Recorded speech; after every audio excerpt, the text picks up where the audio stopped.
রাজধানী নয়াপল্টনে বিএনপির তারুণের সমাবেশে ঢল নেমেছে মানুষের।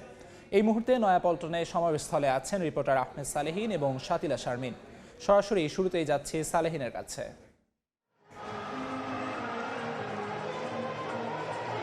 তারুণ্যের সমাবেশ বিএনপির কেন্দ্রীয় কার্যালয় নয়াপল্টনে এই সমাবেশ অনুষ্ঠিত হচ্ছে।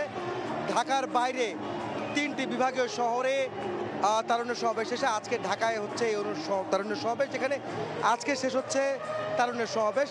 আর এই তারুণ্যের সমাবেশকে ঘিরে নেতাকর্মীদের মাঝে উচ্ছ্বাস উদ্দীপনা আমরা দেখতে পাচ্ছি। এখন সাংস্কৃতিক অনুষ্ঠান হচ্ছে, গান বাজনা হচ্ছে, যে গানের মাধ্যমে তরুণদের উজ্জীবিত করছেন শিল্পীরা। আপনারা জানেন যে এই তারুণ্যের সমাবেশে আজকের প্রধান অতিথি হিসেবে থাকবেন বিএনপির ভারপ্রাপ্ত চেয়ারম্যান তারেক রহমান, এবং তিনি কিছুক্ষণের মধ্যেই এই অনুষ্ঠানে ভার্চুয়ালি যুক্ত হবেন লন্ডন থেকে, এবং তিনি তার বক্তব্য রাখবেন বলে আমরা জানতে পেরেছি। এছাড়া বিএনপির স্থায়ী কমিটির সদস্য তারাও কিন্তু আজকের এই মঞ্চে উপস্থিত হবেন, তারা তাদের বক্তব্য রাখবেন। আপনারা জানেন যে চট্টগ্রামে কুমিল্লায়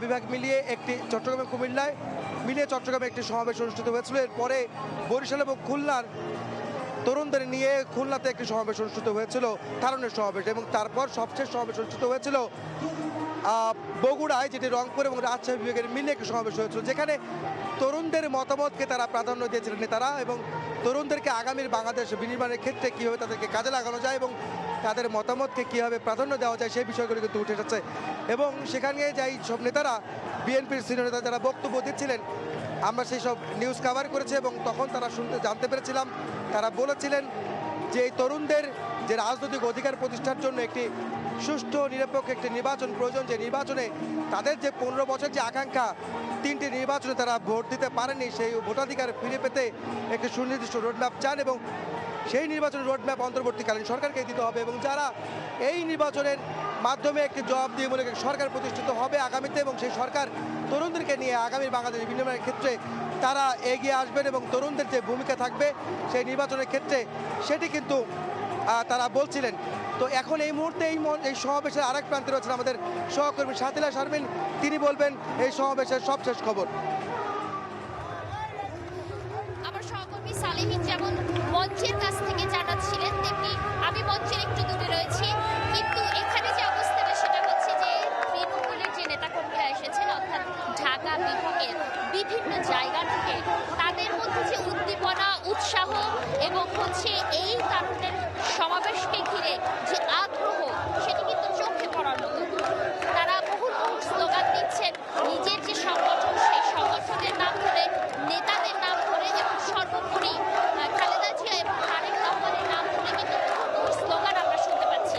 আরেকটি বিষয় সেটি হচ্ছে, তরুণদের সঙ্গে যখন আমরা কথা বলেছিলাম, তরুণরা কিন্তু জানিয়েছে তাদের যে প্রত্যাশা, অর্থাৎ এই সংগঠনের যে তৃণমূল পর্যায়ের নেতাকর্মী রয়েছেন, তারা চাচ্ছেন একটি নির্দিষ্ট বার্তা, যেই বার্তাটি আসলে নির্বাচন পর্যন্ত তাদেরকে পরিচালনায়, বা এই যে সংগঠনগুলো আছে, ছাত্র দল, স্বেচ্ছাসেবক দল, যুব দলের সাংগঠনিক যে কার্যক্রম, সেই পরিচালনায় ভূমিকা রাখবে, এবং এই নেতাদের কাছ থেকে যে ধরনের বার্তা তারা নিয়ে যাবেন, সেই বার্তা কিন্তু তারা নিয়ে যাবেন তৃণমূল পর্যায়ে, অর্থাৎ জাতীয় নির্বাচনকে সামনে রেখে দল গোছানো, ঘর গোছানো, জনগণের কাছে যাওয়ার যে কর্মসূচিগুলো, সেই কর্মসূচিগুলোও কিন্তু এক ধরনের উদ্দীপনা পাচ্ছে, এবং এক ধরনের দিক নির্দেশনা এই মহাসমাবেশ থেকে আশা করছেন তরুণ সমাজ।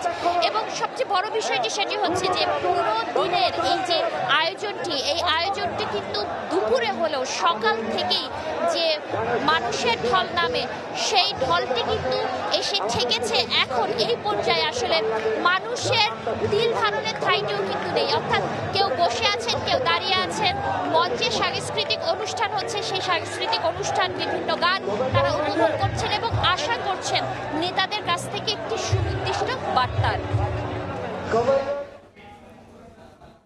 সরাসরি যুক্ত ছিলাম রাজধানী নয়াপল্টনে।